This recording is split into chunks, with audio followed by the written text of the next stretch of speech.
को तीनों टेंस के कंटिन्यूस पार्ट्स के बारे में सिखा रहा हूँ। उसी क्रम में पहला टेंस प्रेजेंट कंटिन्यूस टेंस होता है। इसकी पहचान वाक्य के अंत में रहा है, रही है, रहे हैं आदि शब्द आते हैं। मैंने इसका एग्जाम्पल लिया है, मैं बाजार जा रहा हूँ। इसको कैसे बनाएंगे अफर्मेटिव सेंटेंस को, चूंकि सेंटेंस अफर्मेटिव है तो कैसे बनाएंगे इसको, पहले आप लाएंगे सब्जेक्ट, फिर इसमें ऐड करेंगे इज, एम, आर, फिर लाएंगे वर्ब की फर्स्ट फॉर्म, फिर आईएनजी और उसके बाद ऑब्जेक्ट। क्लियर?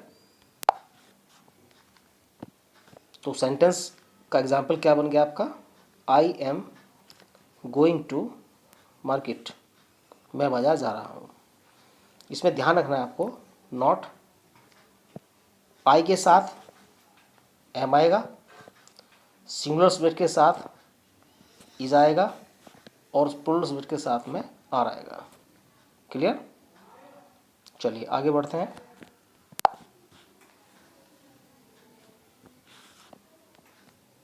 नेगेटिव में सब्जेक्ट पहले आएगा, उसके बाद इज नॉट या एम नॉट या आर नॉट, उसके बाद वर्ब की फर्स्ट फॉर्म और उसके बाद ऑब्जेक्ट।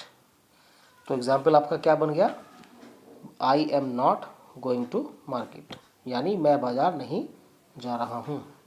क्लियर? इसके बाद आपका आता है इसका थर्ड काइंड इंट्रोगेटिव। इसको हम कैसे बनाएंगे, इज, एम, आर स्टार्टिंग में ले आओ, इसके बाद सब्जेक्ट लाओ, फिर वर्ब की फर्स्ट फॉर्म में आईएनजी ऐड कर दो, उसके बाद ऑब्जेक्ट और सबसे लास्ट में क्वेश्चन मार्क। क्लियर? एग्जाम्पल क्या बन गया, am I going to market, क्या मैं बाजार जा रहा हूँ। यदि कोई इंट्रोगेटिव वर्ड सेंटेंस के बीच में आता है तो उसकी अंग्रेजी स्टार्टिंग में लगा देंगे, जैसा कि सभी टेंसों में होता है। तो मान लिया आपका एग्जाम्पल आपका ये बन जाए, मैं कहाँ जा रहा हूँ, तो इसकी अंग्रेजी क्या बन जाएगी, where am I going. Clear? चलिए आगे बढ़ते हैं।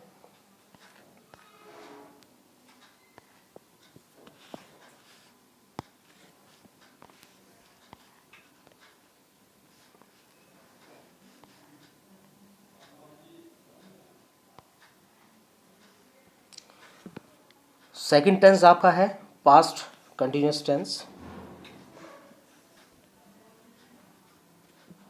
इसकी पहचान जैसे पहले उसमें रहा है था, इसमें आपका रहा था, रही थी और रहे थे हो जाएगा।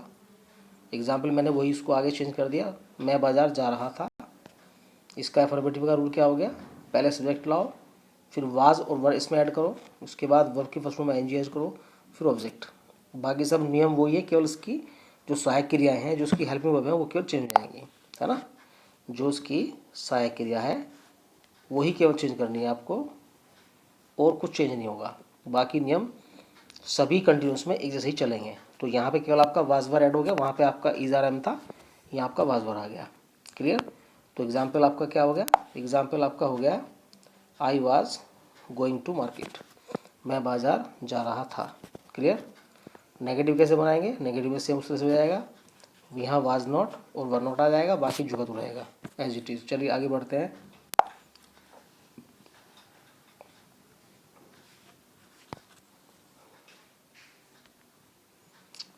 इसका एग्जाम्पल नेगेटिव में, I was not going to market, मैं बाजार नहीं जा रहा था। इंट्रोगेटिव में कैसे बनाएंगे, स्टार्टिंग में लिया हुआ वाजवर, इसके बाद सब्जेक्ट, वर्ब की फर्स्ट फॉर्म आईएनजी, ऑब्जेक्ट और क्वेश्चन मार्क।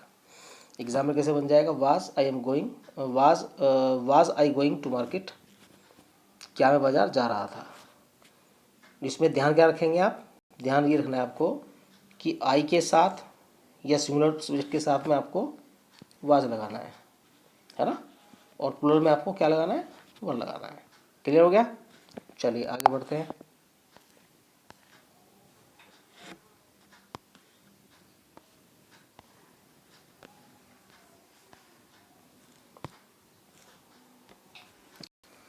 इसी क्रम में आपका third tense future continuous tense है।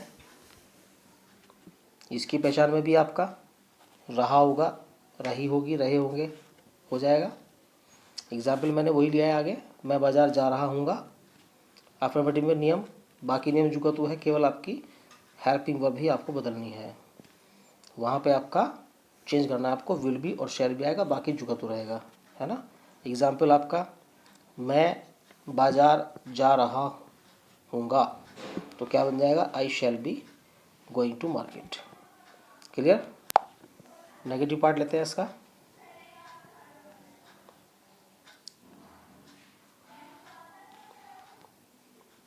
नेगेटिव पार्ट में ध्यान रखेंगे आप कि जो नोट है वो आपको विल बी और शैल बी के बीच में लगाना है ना। तो क्या बन जाएगा आपका, subject plus will be plus will not be oblique shell not B plus verb की फर्स्ट फॉर्म आईएनजी और ऑब्जेक्ट। क्लियर। तो मैं बाजार नहीं जा रहा हूँगा, अंग्रेजी क्या बन जाएगी, I shall not be going to market. Clear. Interrogative कैसे बनाएंगे, इंट्रोगेटिव में भी थोड़ा ध्यान रखेंगे आप, शैल और विल स्टार्टिंग में ले आएंगे, इसके बाद लाएंगे आप सब्जेक्ट और बी लगाएंगे उसके बाद में। क्लियर। फिर बता रहा हूँ, स्टार्टिंग में लाएंगे आप शैल और विल, फिर लाएंगे सब्जेक्ट, फिर लाएंगे बी, उसके बाद वर्ब फर्स्ट आईएनजी और ऑब्जेक्ट। तो एग्जाम्पल क्या बन जाएगा आपका, क्या मैं बाजार जा रहा हूँगा, तो अंग्रेजी क्या बनेगी इसकी, shall I be going to market. Clear.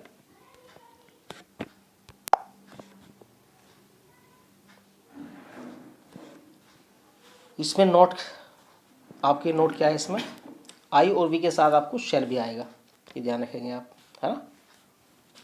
और बाकी सब में, मतलब आई और वी को छोड़ के बाकी जो बचेंगे सब में आपका विल भी आपको लगाना है।